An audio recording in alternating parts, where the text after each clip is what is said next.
you agree the policies for COVID.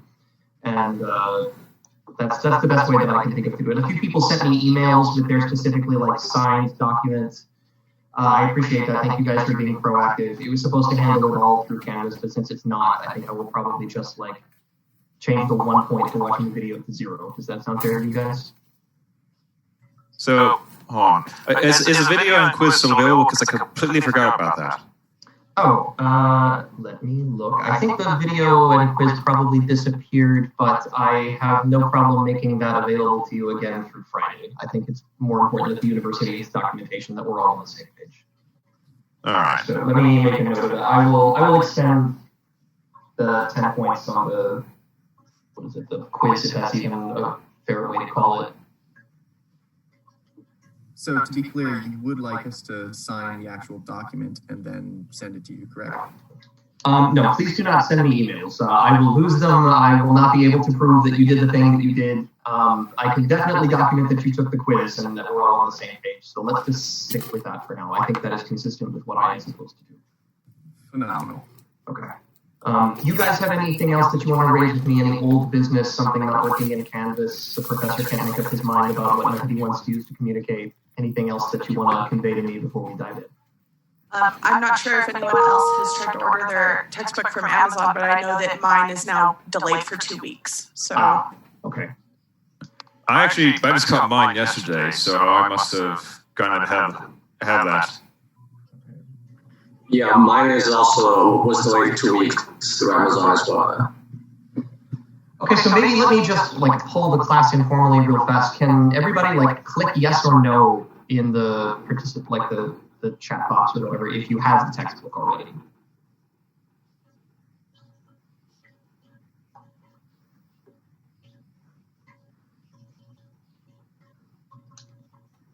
I can probably make like another week's worth of pages out of the textbook available to you. This is one of those things where that PDF copy of the textbook is not strictly speaking supposed to exist.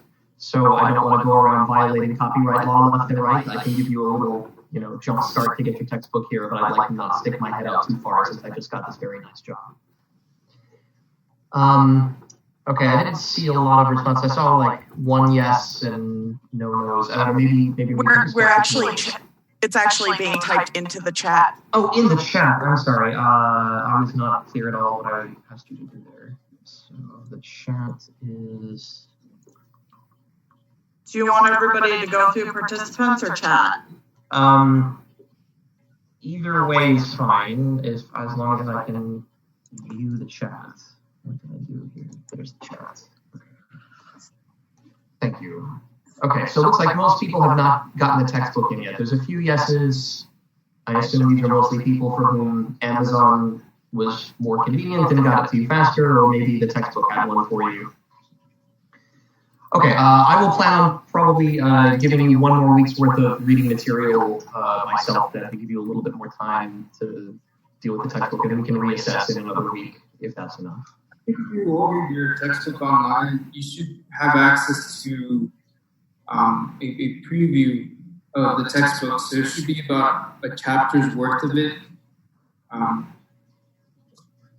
It should be available through the Kindle app.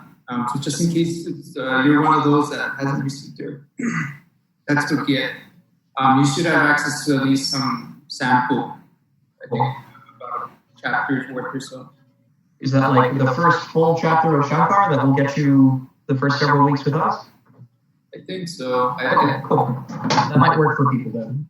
I'll go check. Okay, any other old business then?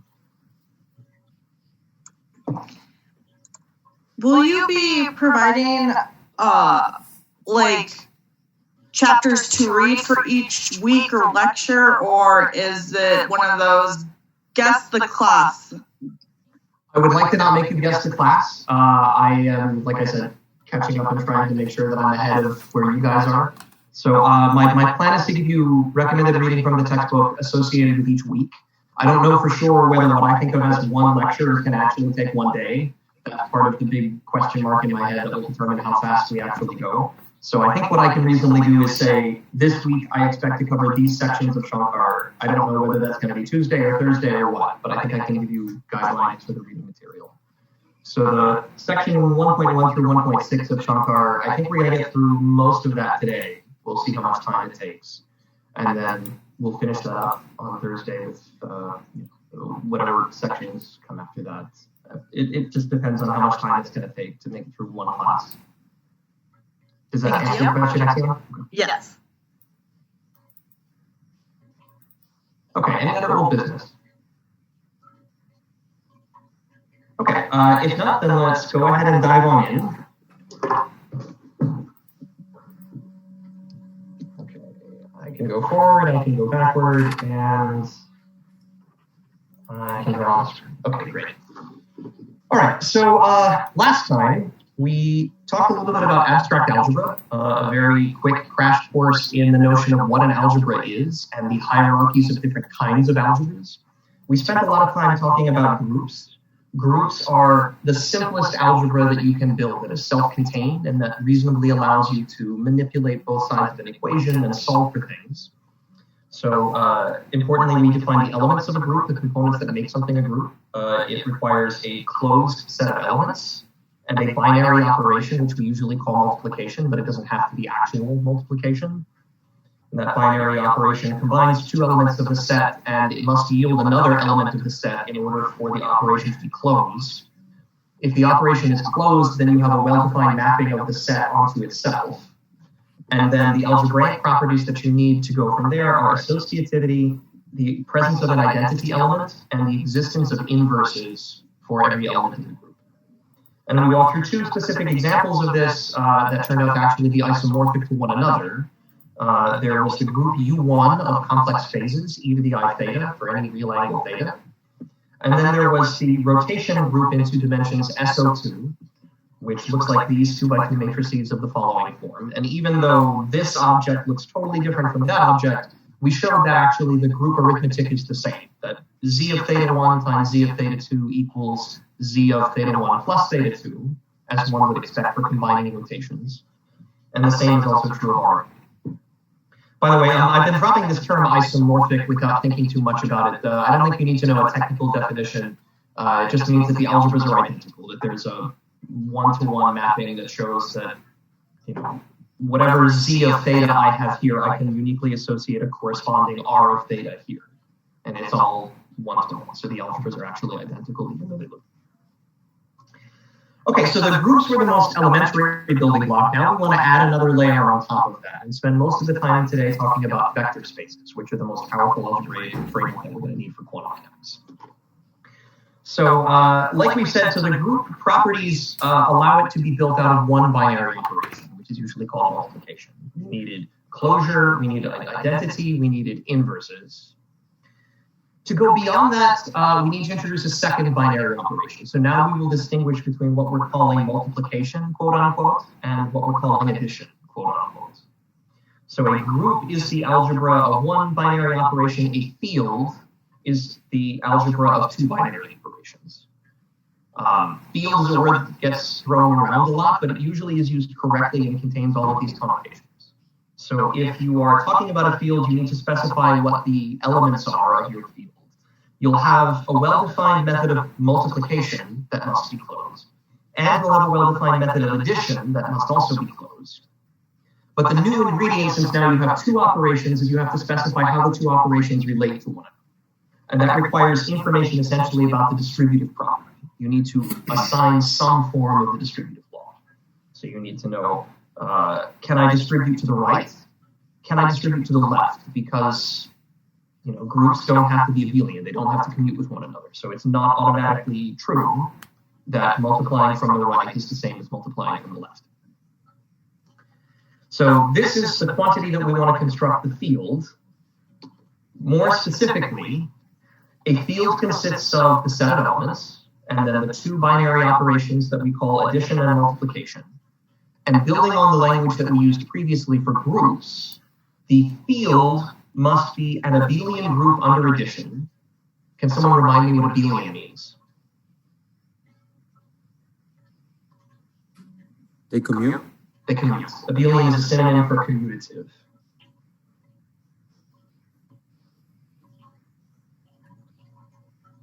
By the way, the term comes from a name. It's the mathematician named Abel.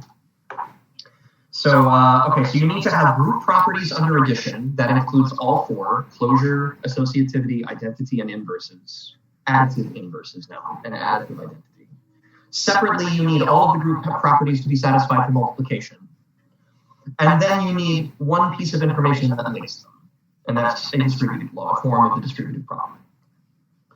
I spent on the previous page a few minutes pointing out that you don't have to have the same answer distributing to the right and to the left. How come I'm not talking about that here anymore?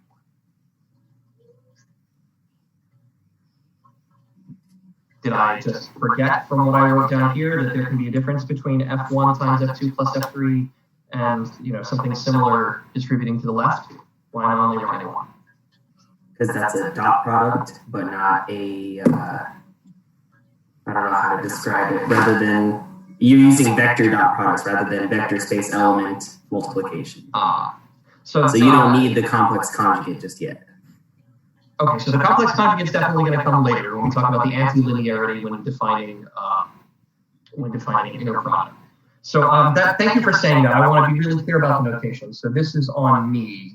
That this dot doesn't necessarily mean like dot product dot as in vectors. Right now I'm using that as just a generic multiplication. I think that's pretty standard in abstract algebra applications. But you wouldn't know that if you hadn't seen me use it that way before. So I apologize for not being clear. So this is just regular multiplication. So these are abelian, so that means that it doesn't matter which side the multiplication is going on. Exactly. So we have chosen to consider only the abelian groups. And so if they're abelian, exactly like you say, they commute, and then there is no difference between left distribution and right distribution. They're the same. So this is true for fields. I should say also these aren't the only algebras that exist. If I were to draw a hierarchy, I would say fields exist way up here, groups exist way down here.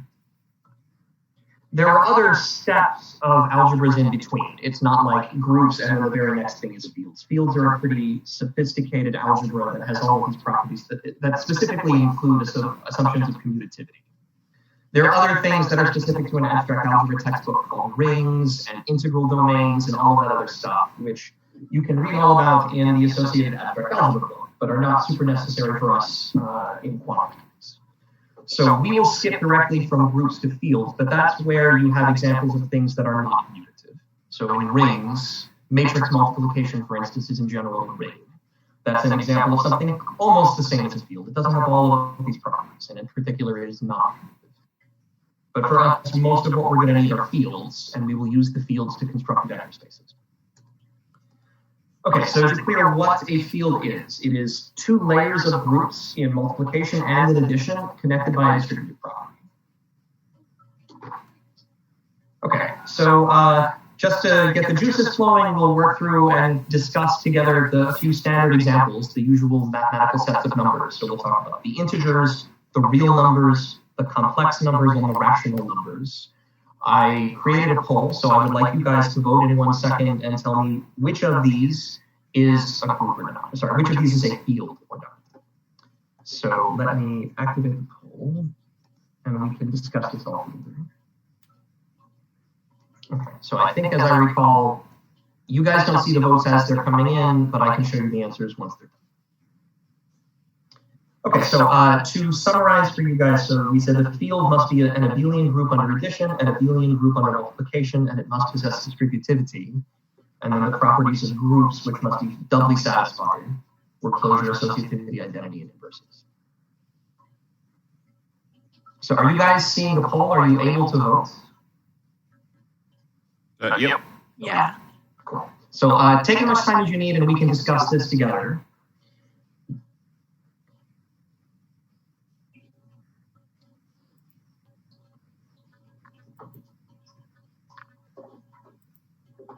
I assume everyone is familiar with what I mean when I write down the rational numbers. This is the set of all fractions that can be written as m over n for some integers m and n, I guess with n equal to 0.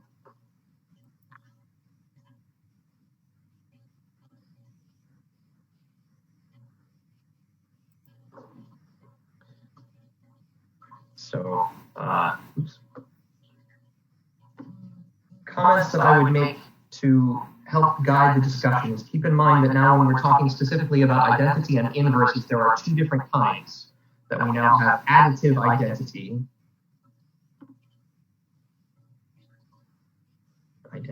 as well as now the multiplicative identity.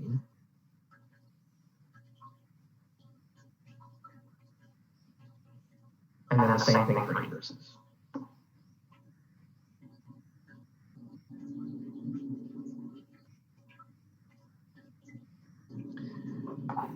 Okay, I see 10 votes in so far, so we'll take another couple of minutes to think through this.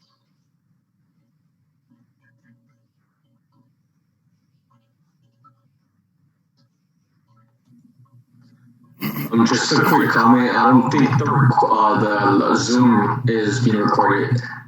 The lecture. I did it again. Thank you. Yeah. So let me unpause the recording. Yeah. Better late than never. Yeah. I thought I had a control that was supposed to do it there without making me unshare. This meeting is being recorded.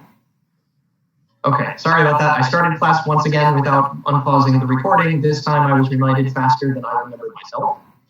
So at this particular moment, we are discussing fields, and we are voting on whether each of the following sets of numbers are fields under regular addition and multiplication. Okay, I see 14 out of 15 in. I'm not sure if the 15 includes me or not. So let's wrap it up in the next couple of seconds and discuss the results. Okay, looks like everybody's in. Share results. Okay, cool. So let's walk through this. So are the integers a field? So let's talk one thing at a time. So let's first talk about addition. Are the integers closed under addition? Yes. Yes. Addition is associative. You get that for free. Is there an additive identity contained within the integers? Yep. Zero. Zero is the additive identity. Are the additive inverses contained within the integers? Yeah. Yes. Because it has both the positive and the negative integers, which are additive inverses of one another. So under addition, integers are good. What about multiplication? Are the integers closed under multiplication? Yes. Yes. Do I possess the multiplicative identity? Yes. Yes. Which is 1 and not 0. Do I possess multiplicative inverses? No. No. No. So the integers do almost everything that you want. There's only one property that they fail, and that's that M inverse is not an element of Z for all M, which is an element of Z. I'm sorry, this is terrible. It's a combination of my poor handwriting and a stylus that needs to be replaced. Please tell me if something becomes illegible, because I probably won't notice and keep going. Okay, so the integers were almost big enough to constitute a field, but they didn't possess multiplicative inverses. So by the same reasoning, we will immediately find that the real numbers definitely are a field. They have all the continuous numbers, and they have the multiplicative inverses, as well as all of the nice things that the integers have. Complex numbers are even bigger than the real numbers. So yes, the complex numbers will also be a field. So the answer was no for the integers, yes for the real numbers, yes for the complex numbers. The rational numbers you might have to think about a little bit. It looks like there's close to an even split on the rational numbers. So are the rational numbers closed under addition? Fraction plus fraction equals fraction. Yes. Yes. Are they associative? Yes. Do they possess the additive identity? Yes. When M is 0. Yes. 0 can be written as a fraction 0 over 1. So yes, it is a rational number. Your additive inverses are also included because you have plus a half and negative a half on both rational numbers. You have multiplicative identity. You have 1, written as 1 over 1 and 2 over 2. You have associativity. You have the multiplicative inverses, so that you have 2 over 1 and 1 over 2. The only case that doesn't work for is 0, and 0, as we will discuss in a moment, is special. So 0, the additive identity in a field can never have a multiplicative inverse. we already know that there is no such thing as 1 over 0. So that's the equivalency. Okay. So the rational numbers, I think, are the only tricky one that you have to really sit and think about and convince yourself that the fractions themselves possess all of these properties. But yeah, most of what we deal with for algebra on a daily basis is fields. The complex numbers, the real numbers, and that's sort of the threshold for when you have enough algebraic properties to be a field, when you have something that's basically as big as the rational numbers or the real numbers. Okay, so this is just some basics of what a field is. As one example of this, so we talked about properties of 0 in a field. One consequence of the algebraic properties is that it is impossible to contain a divisor of 0 within a field. So specifically, that means if I've got two numbers that are multiplied together to give me 0, one of them must be 0. So if I know for sure that A is not 0, but the combination A times B is 0, I should be able to prove, using the algebraic properties of a field, that the only possible way to satisfy this is if B is equal to 0. So it's a real short, like 2-line exercise, but I think it's worth going through to enumerate what the properties of the fields are and how they come into play. So if I know AB is equal to 0, and I know A itself is not equal to 0, I would like to manipulate this equality to learn something about B. So the natural thing to do is to try to cancel out A somehow. How do I cancel A within the algebra of the field?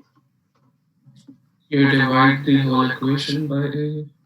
So in ordinary algebra, we would say you divide by A, right? And so in more abstract algebra, you would say that you multiply by the inverse of A. So what we need is A inverse. Does A inverse exist?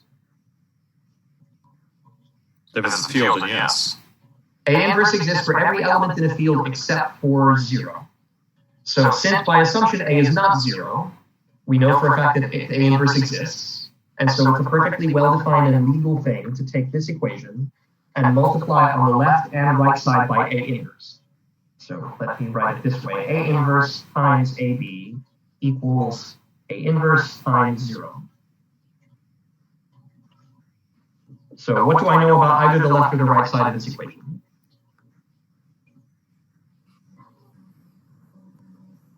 How did this help? It'll cancel out the A on the left side, and then you have B equal to something. Exactly. And so the algebraic properties of the field come in by using first associativity to regroup the terms and write it as first A inverse A, then times B. And then we have the definition of the inverse, which is that A inverse A is the multiplicative identity 1. And then the definition of the identity. 1 times B equals B.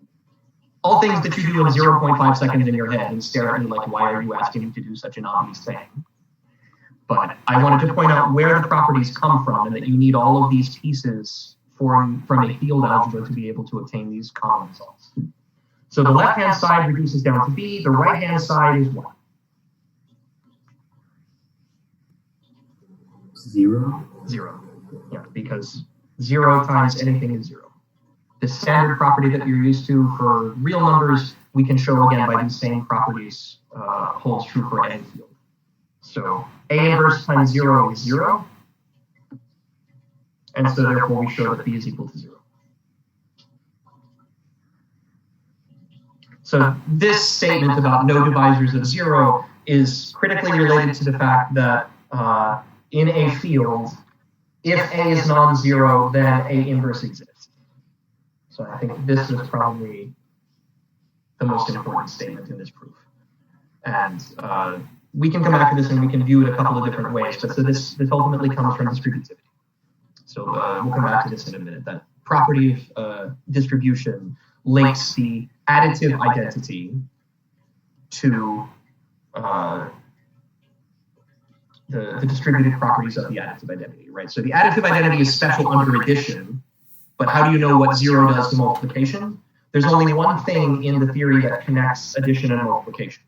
So if 0 is something special under addition, somehow that statement that 0 times anything is 0 must follow from the distributive property. Does that make sense? I'm just trying to point out how all the pieces link together. Okay, so that is the examples. I think I've turned off notifications, by the way, so if you see a pop-up telling you someone's playing a video game, let me know, and that means that I have not turned off all pop-ups. Okay, so all of these steps were to get us to really the first page of Shankar, where he immediately introduced his vector spaces. So now that we have the technology of fields, we can define what a vector space is. A vector space consists of two sets, one set of things called scalars and one set of things called vectors. These scalars, properly speaking, are a field. They could be the real numbers, they could be the complex numbers, they could be the rational numbers, they could be any kind of group that I can define that has all these constructed algebraic properties. They don't have to be common real numbers. Any field is fine. The vectors themselves need to be abelian under addition. So I don't think I actually wrote that here. So this is abelian under addition. The field, of course, includes both definitions of addition and multiplication.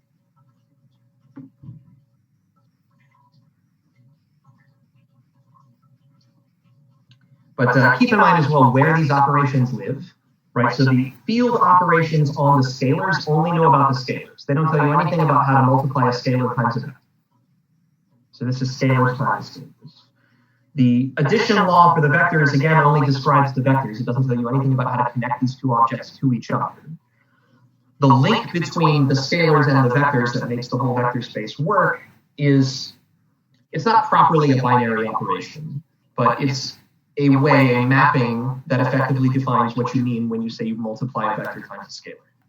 So that mapping, strictly speaking, is something that takes one element of the field F times one element of the vectors V, and the answer of scalar times vector is a vector, something inside V that belongs again to the vector space. So all of this is very familiar and intuitive to you from ordinary vector exercises, ordinary vector spaces that you've learned about since the beginning. The algebraic properties that are necessary that are not automatically fulfilled by the algebraic requirements of the field and of the vectors themselves are conditions that have to be applied to the mapping. So the mapping must also respect all of the other properties we work so hard to set up. It must possess associativity, it must possess distributivity. There are two different ways that I could distribute this kind of product. I could distribute it over multiple vectors, and I could distribute it over multiple scalars. The distributive property has to work in both cases. And I think this is not one of the items that was listed in Shankar, but it was one that was listed in the abstract algebra text. An associated requirement is that this mapping must respect the multiplicative identity, so that 1 times the vector must give you the same vector back. So here I've just written it in words. Let me go through and write it more tangibly. Before I write it tangibly, I need to introduce a choice of notation. And this choice of notation is going to be with us the whole rest of the semester, actually the whole rest of your career in physics. So we will introduce this very funny notation where the vectors will be written thusly. So it looks like a vertical line and then a letter or a symbol denoting what the vector is, and then an angle bracket. This funny object is called a ket. I will tell you where the name comes from in 1 second. So the vectors will be denoted by this really weird notation.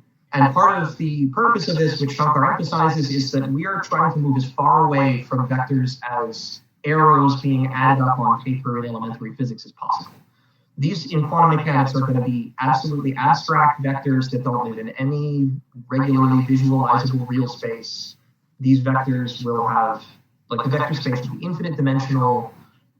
These are not anything that is readily associated with arrows. So part of the effort of building this notation now is to A, get comfortable with the notation, so when we insert complete sets of states and you've got bras and kets everywhere, you have a clear understanding of what that means, and also to force you to think about the vectors abstractly from their algebraic properties.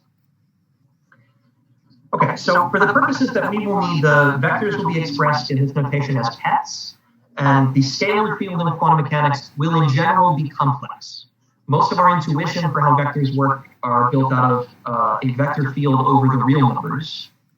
I don't know how to draw an arrow on paper and multiply its length by I, so that's not very helpful.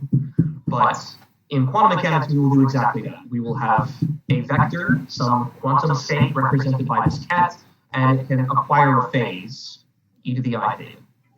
So this is the structure that we're going to be working with for quantum mechanics. And then the properties that I wrote on the previous slide in words, now I can write here in symbols. So associativity of the scalar vector product means that if I multiply the vector v by first the scalar b and then by scalar a, I get the same answer as if I first multiply the two scalars together and then multiply the vector by the answer. So this was my associativity.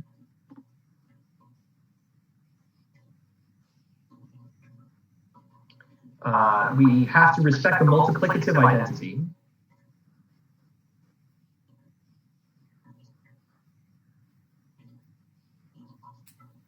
And then we have both kinds of distributive property. Distribution. So that we have distribution over a superposition of vectors and distribution over a superposition of scalars. So a word about the origin of the term, and again, we'll come back to this a little bit later when we introduce the dual space. So in quantum mechanics, we are often calculating averages or expectation values, much like we would in statistical mechanics. The thing that is well defined, that definitely is real and that definitely has like a probability interpretation and definitely should be well behaved is the expectation value. It is the bracket, if you like. And quantum mechanics is weird because everything in quantum mechanics is built out of waves. The whole principle is wave-particle duality. And in wave-particle duality, the relevant degree of freedom is not like the probability. That's the same as like the wave intensity, which is a wave amplitude squared. So the natural degrees of freedom in quantum mechanics are not probabilities, they are amplitudes, and you have to square the amplitudes to get probabilities. So that's why if this thing is like a probability, these things, if I could split it in half, would be like amplitudes.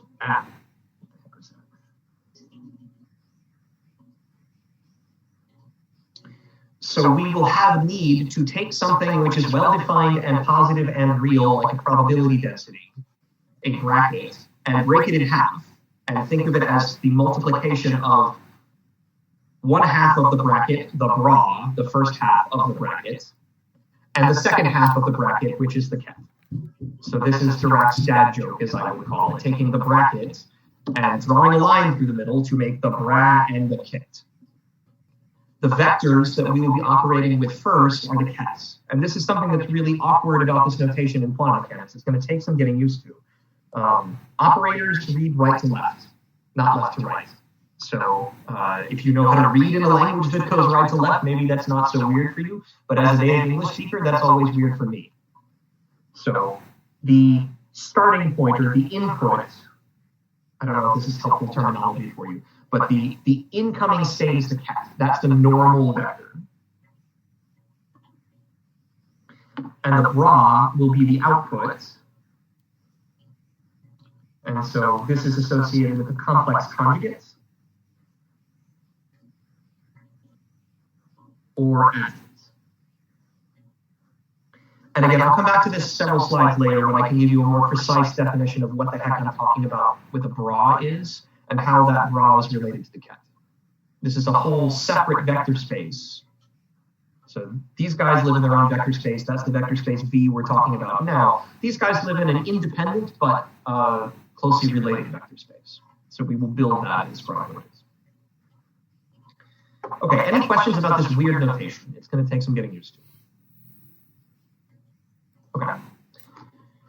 So to practice the notation and to see some of these properties, I wanted to work out some of the properties that Shankar states in the text, and then in many cases gives you a hint about how to prove them. It's interesting, and I think it's helpful for us to go through and identify for each of these properties that Shankar identifies as important elements of a vector space. Identify where they come from, right? Some of these properties already existed at the level of a group. Some of these properties need the full machinery of a vector space before they can be defined. So I think it's helpful to look at the properties Shankar enumerates and derive them, and then identify at what level they are true. Okay, so the first exercise is the simplest one. So the additive identity of the additive identity called 0 is unique.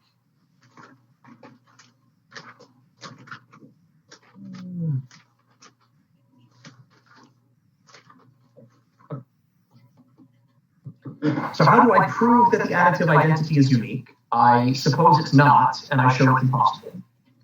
So imagine that I had two additive identities. So imagine that I have both 0 plus some vector v gives me back the same vector v. That's the definition of the additive identity. Suppose I had two of them, not just 0, but 0 and a distinct 0 prime.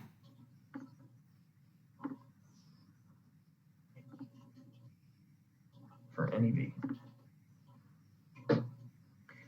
So how can I use this relationship? I want to show that 0 is the same thing as 0 prime. That even though I suppose that they were different, that they're actually the same. So how can I use this set of equations to show 0 is the same as 0 prime? Right, I have 0 here, I have 0 prime there. Use the additive inverse on both sides of the equations? Bingo. So these two equations, since they are both equal to the same thing, are equal to each other. Right, that's the transitive property of addition, or the transitive property of equality, I should say. So this means 0 plus vector v equals 0 prime plus vector v. And then exactly as you said, I need to get rid of the v. The thing that gets rid of the v is the additive inverse. So I just add to both sides negative v. Let me point out this notation because it's not immediately obvious until we prove it in a couple of steps. When I write the minus sign inside the bracket, inside the ket notation, this is just a name. This is not necessarily the same thing. This is conceptually different from saying I had a vector v and I multiplied it by the scalar -1. We will show in a minute that these two things are the same, but in principle they are different objects.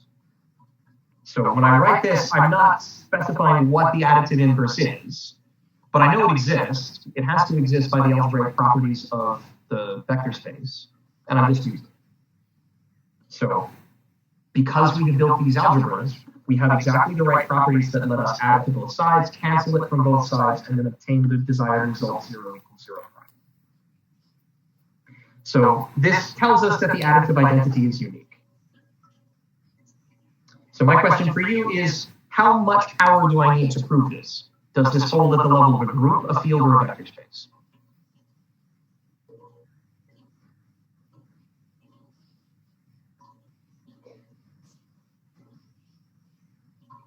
So the properties that I needed for this were additive inverses, and that's basically it. Right? I have transitive property of equality for free, and then I needed additive inverses. Where do I first get that property? Do I need all of the vector space properties, or can I get by with something else? I think so you can get by with just a group. Yes, that's correct. So this is true already at the level of a group.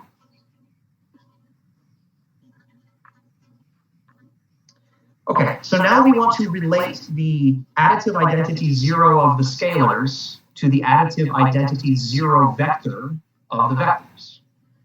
Again, normally we don't pay that much attention to which 0 is 0, we just call them all 0. But in principle, there's a difference between this 0 and that 0. This 0 is the additive identity of the scalars. This 0 ket, 0 vector, is the additive identity of the vectors. And the statement is that those two additive identities are related to each other in a specific way. There's only one property in a vector space that allows me to relate the properties of the scalars to the properties of the vectors. What is that property?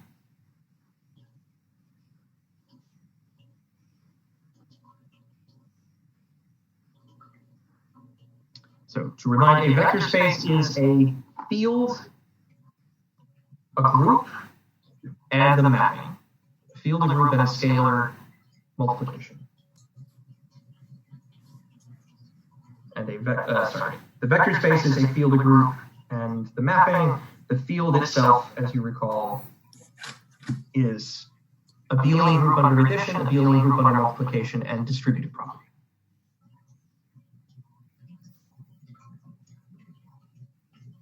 So when I'm trying to set up this proof, there's only one place that I can start. There's only one fact that knows anything about how to connect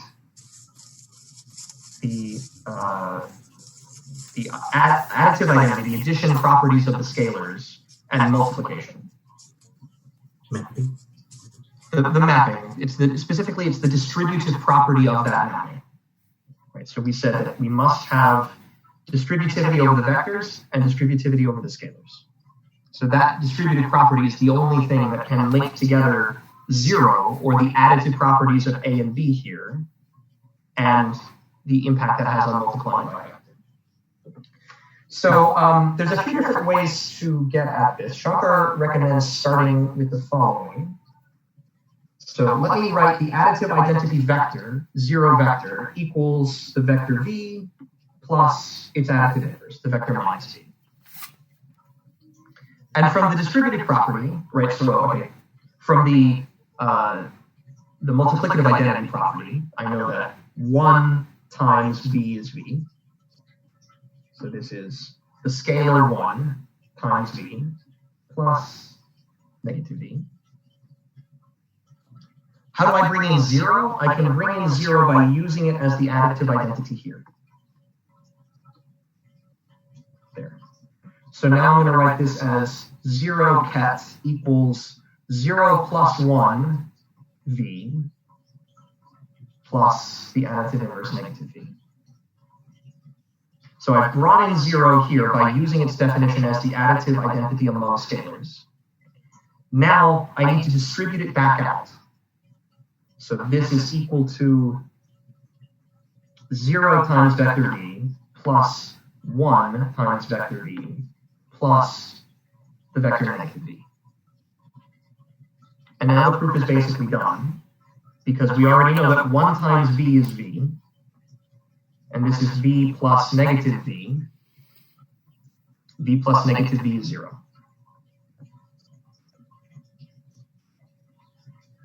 So what this does for us is it lets us write 0 equals 0 times V plus 0, if you like, if you're going to be really strict about it. And then I need to subtract 0 to the other side. Doesn't do anything because it's the additive identity. But that's what lets me get ultimately to 0 vector equals 0 scalar times any vector. So again, the mechanics of the proof are not particularly hard. I think the more subtle point is understanding how all of the features are connected to each other, so that if you are asked to prove something like this, your mind immediately goes to, oh, I need to reach for the distributive property. That's the only thing that can connect these objects. And specifically, as was said, the distributive property of the scalar vector mapping, not necessarily like the distributive property that lives within the scalars themselves. Are these examples clear? Oh, I don't think we actually finished the exercise. So the other piece is, of course, identify whether this property holds at the level of a group, a vector space, or a field. Vector space? I think this one needs the entire vector space. Here I really had a concept of a different behavior of the scalars, a different behavior of the vectors. So for that, I really need the full architecture of the vector space.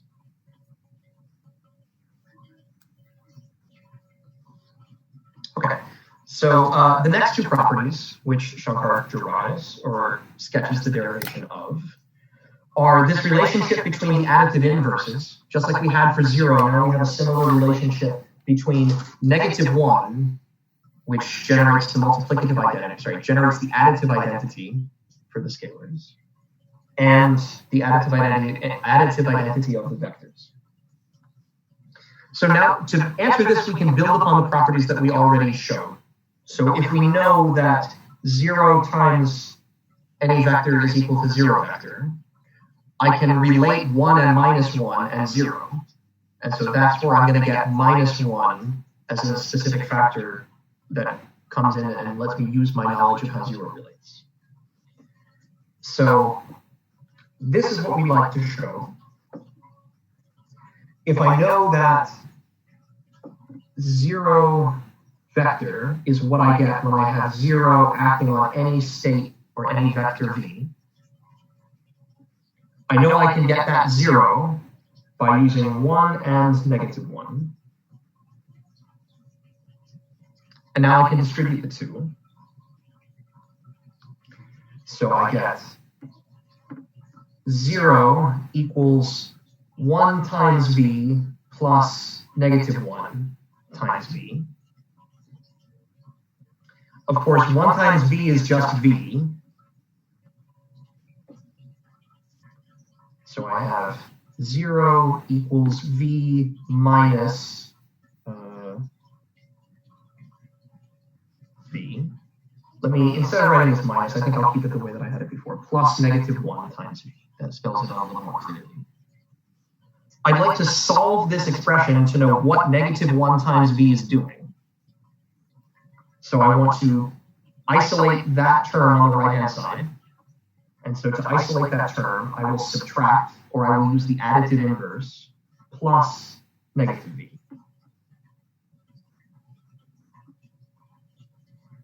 And then the additive inverse v and -v cancel to give you 0.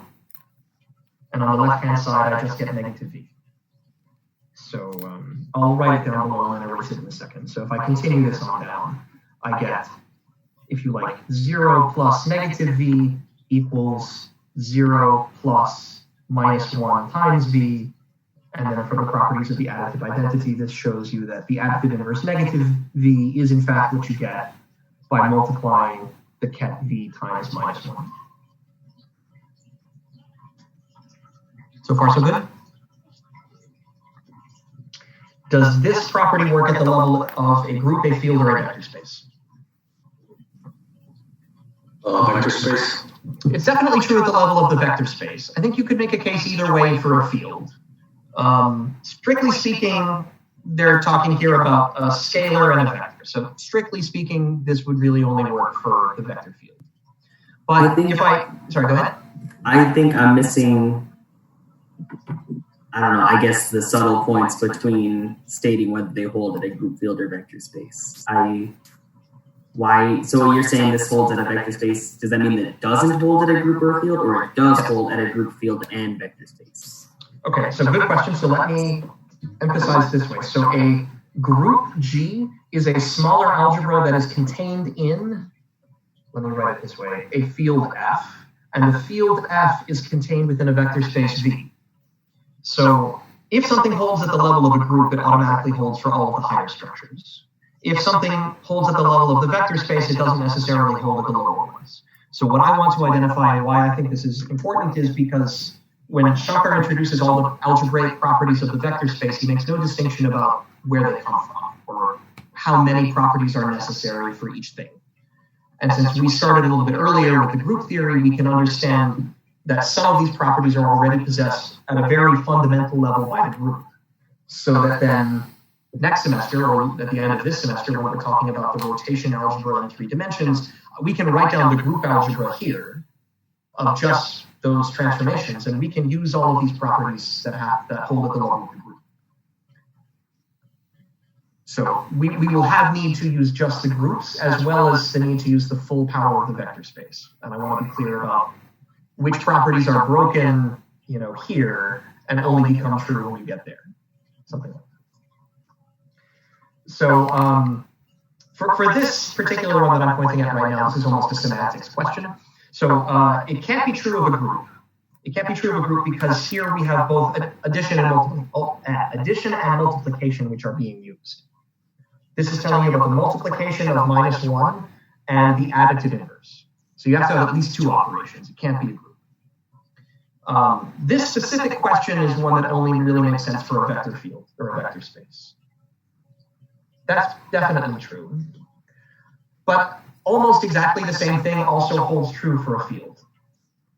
If I'm not talking about the vectors, if I'm just talking about scalars, it is also true that, let's say, taking a scalar C and multiplying it by -1 is the additive inverse of that scalar. This is still a non-trivial statement that is provable at the level of the field, because now this again invokes both multiplication and addition, and relates them to each other through the distributive property. So that's sort of the logic that I wanted to go through. Okay, thank you. Sure, no problem. Okay, any other questions before we move on to the fourth property? Okay, I think what I will do is I will erase the beginning steps and like drag over the answer.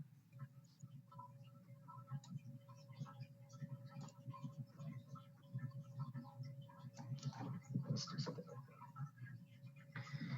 that. Okay, so maybe I've got a little bit of space down here. Okay, the last one that Shankar shows us is that the additive inverse is unique. So again, I have to use the definition of what an additive inverse means. It means that if I have some vector v and I add to it negative v, I must get back the additive identity 0. So uniqueness means if I've got one additive inverse that does it, call it negative v, let me imagine that I find a second vector which can also do that. So that in addition to negative v being able to cancel v, I also have v and some other vector w that can add up together and give me 0 vector. So again, since they both equal the same thing, I can set them equal to each other. So then that means v plus negative v has to give me the same answer as v plus the alternative proposal w. And again, I can solve this equation algebraically for w.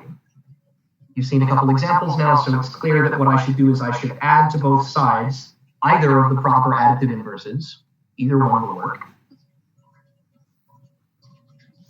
And then I cancel the presence of v on both sides, and I'm left just with negative v, the additive inverse that I started off with to begin with, is the same thing as the other additive inverse that I tried to make up. So therefore, the additive inverse is unique. Does this one hold true at the level of a group, field, or vector space?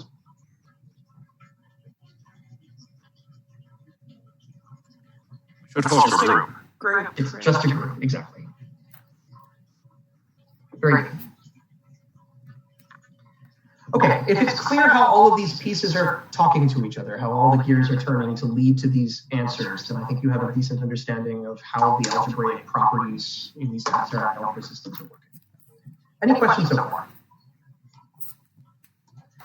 Okay, clearly my time judgment is way off. I've got way too much material for the rest of the class, so let's just see how far we make it before the time runs out. Okay, so now let me just give you a few other examples to illustrate some of the breadth of what a vector space can look like.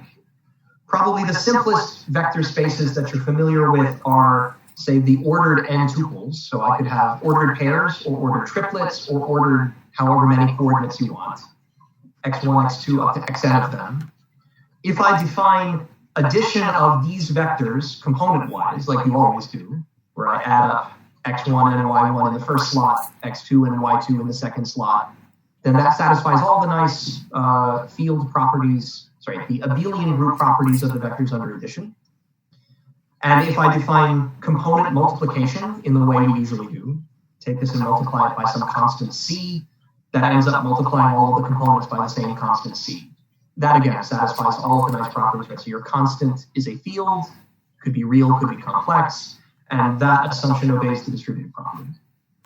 So the mathematical object you can build by just taking ordered sets of n quantities and defining addition and multiplication by those components is a perfectly well-defined vector space. Similarly, the vector spaces that we talk about in elementary physics are also correctly well-defined vector spaces in this algebraic sense. That's actually a very non-trivial statement in geometry, that arrow addition, where you add the arrows up head to tail, for instance, is commutative. It's not automatically obvious that it must be, but it is.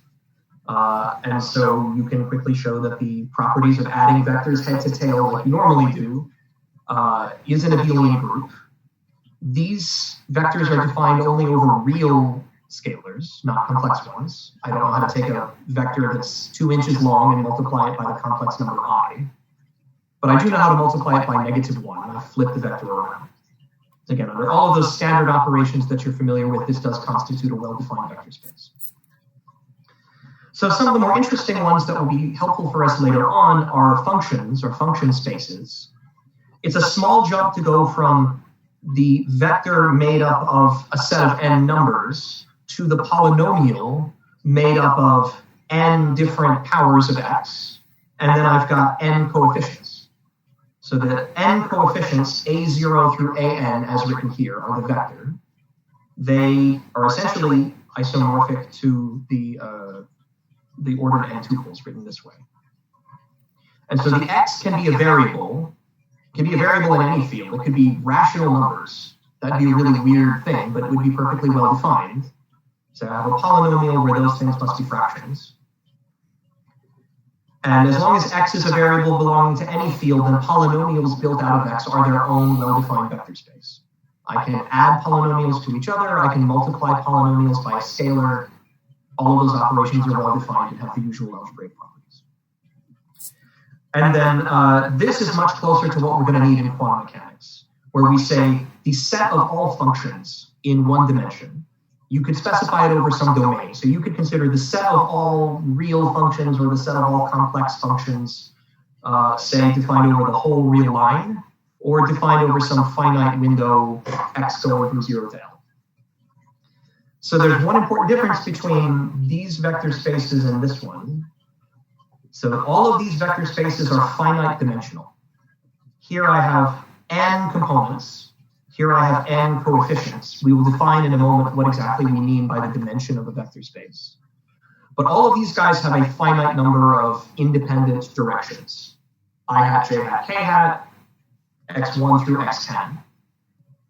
This function space, on the other hand, is continuous. This is an infinite dimensional vector space.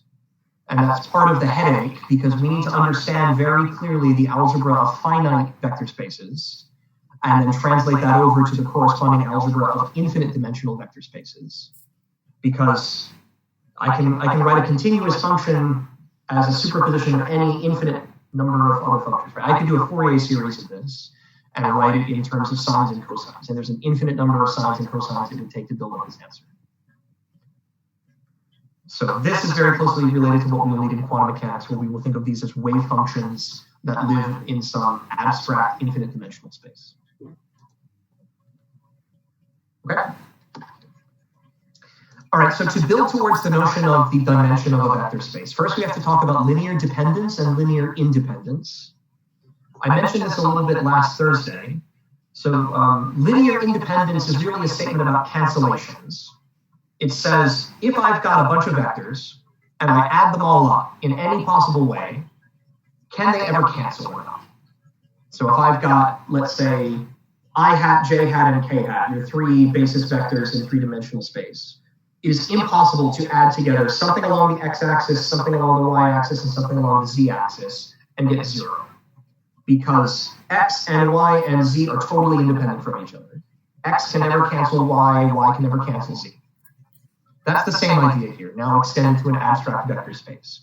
If I have a bunch of vectors, and it is impossible for them to cancel one another to give me the 0 vector here, then that means that the only way to get them to add up to 0 is if the coefficients in front are all exactly 0. So this is the precise statement of linear independence, that if I have some combination, a linear combination of vectors that adds up to 0, if the only solution, the only way to get 0 is by demanding that all of the vectors are 0 to begin with, then those vectors are linearly independent. So I hope that is clear, and I didn't give you way too many words for this. To show it in maybe a picture that's analogous, I was talking about I hat, j hat, and k hat, your usual unit vectors in three-dimensional space. It is impossible for ai hat plus b j hat plus c k hat to equal to 0 unless a and b and c are all 0. And that's reflecting the fact that this vector and this vector and this vector are completely independent from one another. They cannot cancel. So this is what we mean by linear independence, that they cannot cancel. And so this, like I said, generalizes the idea of two vectors being non-parallel. vectors like arrows drawn on paper can cancel each other only if they are parallel. So if we've got two parallel vectors, then I can take this one minus that one and get 0. But if I've got two vectors pointing in different directions, they will never cancel. So building on that, some examples of linearly independent vectors. The simple one, which I just held up some pens to illustrate, is any vectors in 2 dimensions that are non-parallel. This guy has even a little bit of transverse component, and it can never be canceled by this one. Similarly, I can consider matrices. So say these 3 matrices, 1, 1, 1, minus 1 on the diagonal, and then something with something non-zero on one of the off-diagonal elements. Clearly, it's impossible for me to add up anything involving the first 2 and cancel something involving the third one. Right? These guys all have 0 in the top right corner.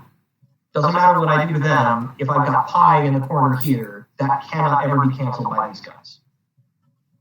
So seeing the fact that the pi is linearly independent is pretty straightforward. Maybe a little less obvious to see that these guys are also linearly independent of each other. These cannot cancel each other either. Right? So if I multiply a matrix like that by some number, I can generate all matrices of the form C00C, right? So I have the same number here and here. If I've got a matrix whose numbers are different, right? So if I've got, I don't know, 1, 0, 0, 2, this matrix cannot be built out of just this one, but it can be built out of a combination of the 2. Right, so I probably need, what, 1.5 plus or minus a half, right? So let me write this as 3 halves, 1, 0, 0, 1, plus 1 half, 1, 0, 0, minus 1. If I thought quick enough on the fly, then when I add this all up, in this corner I'll get 3 halves plus 1 half is 2 halves, which is 1, which is what I'm supposed to get. And if I add up this one, I get 3 halves minus 1 half. Wait a second. Did I? Maybe I need to get instead of plus, you need a minus. Yeah, that sounds right. That sounds right. Yeah, so now I subtract in the upper column and I get 1, and now I add in the lower column and I get 2. That's right. Yeah, so the sum of quantities and the difference of quantities are also linearly independent from each other. That's a useful fact to know. And then similarly, since we're thinking about polynomials of different degree are linearly independent. Right, so if I've got a 0th order polynomial f of x equals 6, there's no way that I can multiply 6 by some numbers and cancel something which is linear in x. And there's no way I can cancel something 0th order in x, 1st order in x, against something that contains x squared. Every higher degree polynomial is linearly independent from the lower ones. Okay, so examples of vector spaces, examples of linear independence. Linear independence is really crucial because linear independence gives us a language to talk about dimension. So if I have vectors in 3 dimensions made out of I, J, and K, any vector I build in the xy plane will be built out of 2 linearly independent vectors. But that's not all the linearly independent vectors I could make. I could add in something involving the z-axis and still have 3 vectors that are linearly independent from each other. But sooner or later, there's a maximum. You can only fit so many linearly independent vectors in your space. And whenever you hit that maximum, the number of independent dimensions, the number of independent directions, is what defines the dimension of the space. So the simple example is I, J, and K in 3 dimensions for arrows, right? I have 3 linearly independent basis vectors, I hat, J hat, K hat. And I can't add any more. There's no 4th vector I could write down in 3-dimensional arrows that would not be expressible in terms of I, J, and K. And so for that reason, the space of arrows drawn in x, y, and z coordinates is a 3-dimensional vector space. So this example is another one. Consider the space of 2 by 2 matrices. Let me give you an example of 4 obviously linearly independent vectors. So I will make up a name and call this vector number 1, vector number 2, vector number 3, vector number 4. I just single out each of the rows and columns. So obviously, if the state 1 is the only thing that has something in the top left corner, I can never add up any of the others to put something in the top left. All of these things are clearly linearly independent. And so the flip side is that they are complete, which means it's also obvious to see that if you write down some general 2x2 matrix, that general 2x2 matrix can be written as a linear combination of these 4 basis vectors. And I'll tell you what I mean by basis vector in a second. So all of this is pretty obvious from inspection. Maybe the non-obvious part is to prove that there cannot be any more. It seems intuitive, but you have to do a little bit of algebra to show that it is true. So we have seen that out of the basis vectors 1, 2, 3, 4, I can write down a general matrix V. How does that tell me then that there cannot be a fifth? So what I mean by this specifically is I want to check linear independence. So if I have, let's see, how did I call it on a previous page? V1, V2, V3, V4. So if now I have the sum from I equals 1 to 5, not 4, some coefficient Vi times the state I, and I want this to be equal to the additive identity 0. And we want to know, does this imply that all VI's are equal to 0? If all of these coefficients are equal to 0, then all 5 vectors are linearly independent. If there's a non-trivial solution, that means they don't all have to be 0, then they are not linearly independent. That's what we're going to show. So we already showed that the first 4, right, so this is V1, state 1, V2, vector 2, V3, vector 3, V4, vector 4.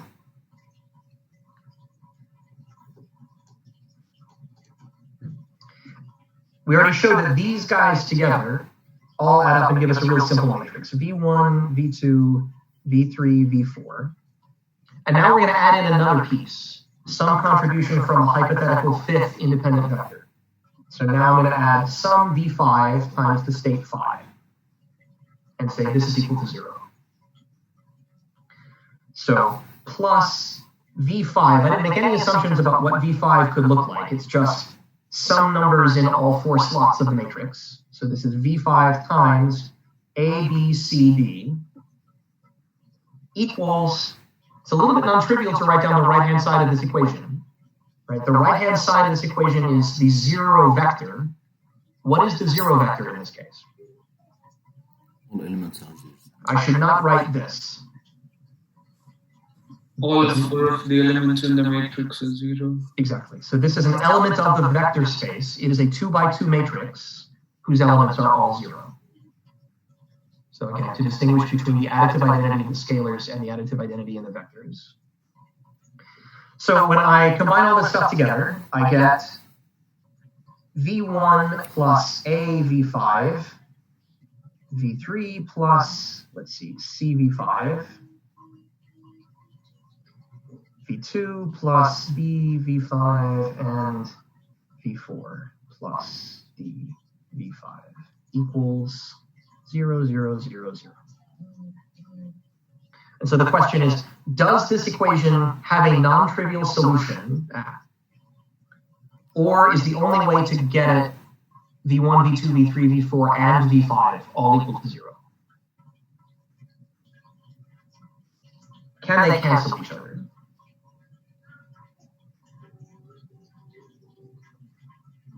And so what I'm asking specifically is, I've simplified the equation down to this. Is there any choice I could ever make for A, B, C, D, V5, all of these coefficients? Is it possible for these things to cancel each other and give you zeros?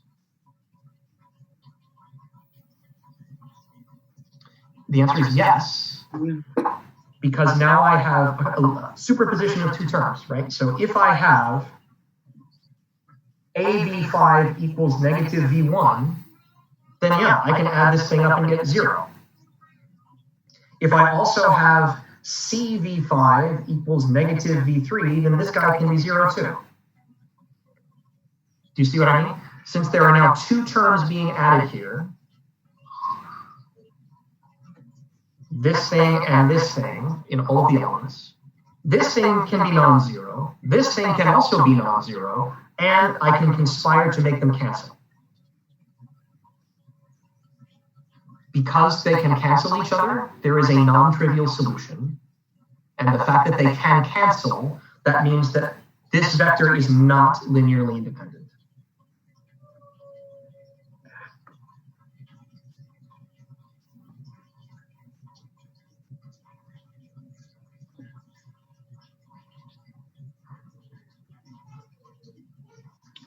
Okay, so I see a lot of confusion in the faces that are visible to me. I suspect we should do another exercise or two of this next time instead of leaving it here.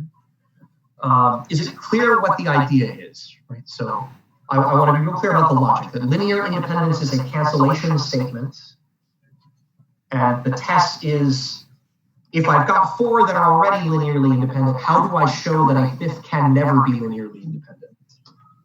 And I show that it's not linearly independent by showing that I can make it cancel from the ones I already have. If there is a cancellation possible, it is not linearly independent. And so in this case, this set of 2x2 matrices can accommodate 4 independent basis vectors just fine, but it cannot accommodate 5. So 4 is the maximum number of independent vectors in this space. And so that's what I mean when I say that the dimension of this vector space is equal to 4.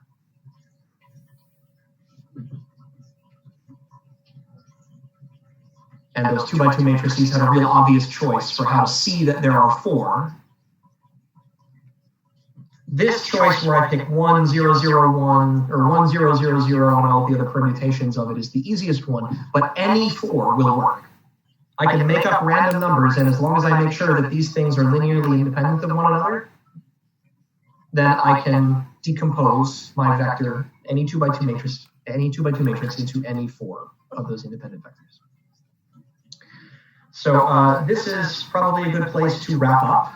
The point of all of this is that once I have any n vectors that are independent of one another, and I know that that is the maximum information that I need to specify a vector in a vector space, now I have a basis. Now I have a natural meter stick to use to describe any vector in the system. So that then I can say, if I have a set of n independent vectors, then I can take any vector I want and write it down as some combination of those vectors. So this is going to coordinates, right? So this is saying I don't need to talk about all of my independent directions anymore. If I agree that I'm going to always use I hat, j hat, k hat for everything, then I can basically forget I hat, j hat, and k hat. And I can talk everything in terms of x component, y component, z component. And so we are again building the analog of that in vector spaces with dimension higher than 3, and eventually vector spaces with an infinite number of dimensions. So, okay, it's time to stop. This is probably where I will pick up with next time. Any questions for me?